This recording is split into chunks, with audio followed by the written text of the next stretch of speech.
back to the second segment of the show for today.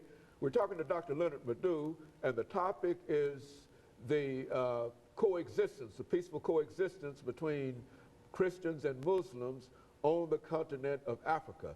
And of course, Dr. LMadu, I might add my astonishment of the fact of the existence of as many Christians, and especially Catholics, on the continent of Africa, as well as the existence of the number of Muslims in Africa.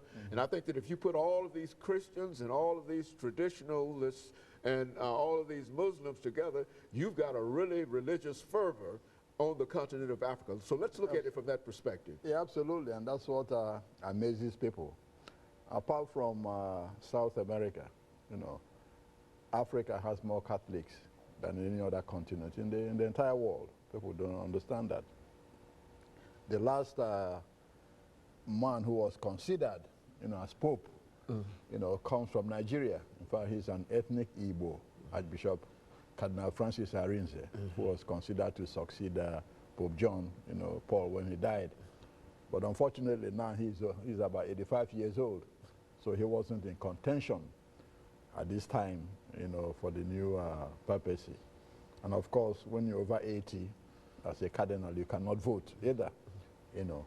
So it's very significant to have these many religions in Africa living peacefully together, you know, despite every other thing. Now, why was it that Christianity had a more difficult time coming into Africa than Islam? Okay? Islam had an easier time coming into Africa because they tolerated and accommodated African traditional beliefs. When Islam came in, they didn't bother the people about how many wives they married. They didn't bother them about ancestor worship.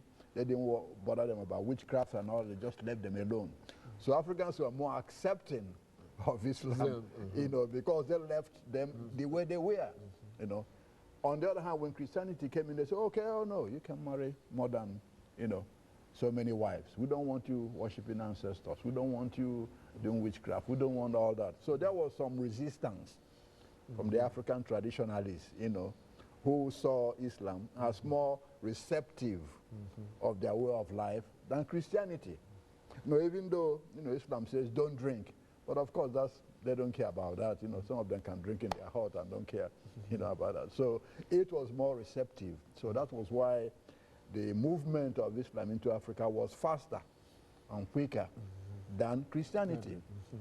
Now, why is there no conflict or less conflict, you know, between both religions in Africa? You know, as people have said. Like I said, I've heard people say Africa is not tolerant about religion. You know, they don't like people from other religions. Like I said, it's further from the truth. Number one is this: the accommodating nature of African traditional religion.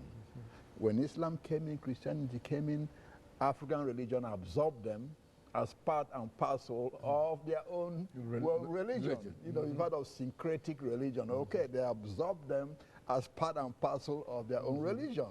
Okay, they didn't shy away.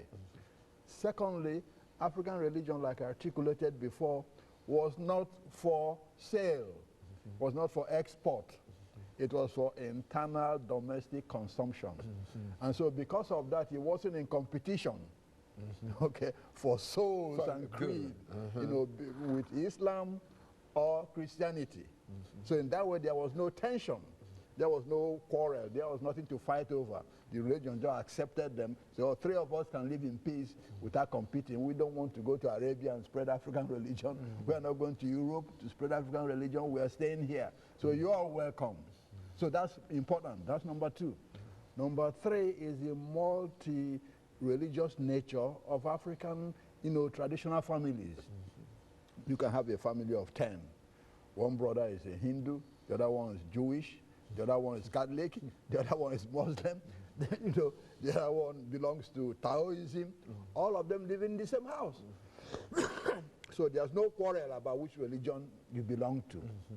You can, you know, worship whatever you want to. We're all the same. And that's where that traditional religious accommodation comes in. Yeah, because after they go to their mosque or their synagogues or their churches, they come back Home to the traditional religion. Exactly to the spirits of their home. They have all that in there, yeah. So those three factors are very significant here. And that is why Africa, Islam is called, in a way, an Afro-Asian religion.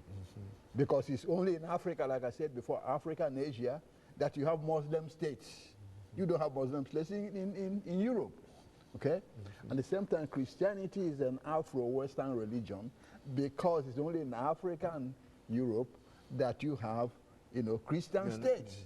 You see? So this is very important to understand the tolerance of religion in Africa. It's only in Africa that you have these two huge monotheistic religions living peacefully without struggling for territories up to today. Or for souls. Absolutely. Now, you talk about religious tolerance. Africa, was a trailblazer when it comes to religious tolerance. Now imagine in the 60s, you remember when President Kennedy was running for office.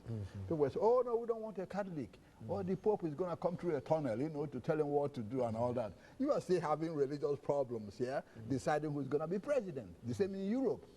But in Africa, no. The first president of Senegal, with a population of almost 99% Muslims, was Christian, Leopold Senghor. Okay? The first president of Tanzania, Julius Nyerere, okay, first president of Tanzania was a Christian in a majority Islamic nation. The first president of Gambia, Sir David Jawara, was a Christian in a population of almost 90% Christian. The first president of Burkina Faso, formerly called Upper Volta, was a Christian in a predominantly Muslim nation. Okay? So Africans have never had that problem. Of religious differences. Exactly, of religious differences influencing what they do or whom they want to work with or whom to lead them. So when Africa was busy, getting Christians elected in Muslim countries, Muslims getting elected in Christian countries in Africa, in Europe we are still debating whether, a Catholic or a Protestant or, Baptist or Methodist is going to be president. So in that way, Africa is a trailblazer when it comes to religious tolerance. In Uganda, you've heard about what happened before.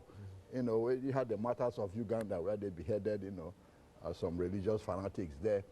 The King Mutesa, the second, was a Christian. Okay, Most Dr. of his we're getting ready advisors were Muslims. we're getting ready for our second commercial break here, but let's stop it at that point so we can pick up at that particular point. And we'll be back with our audience following this very, very short commercial break.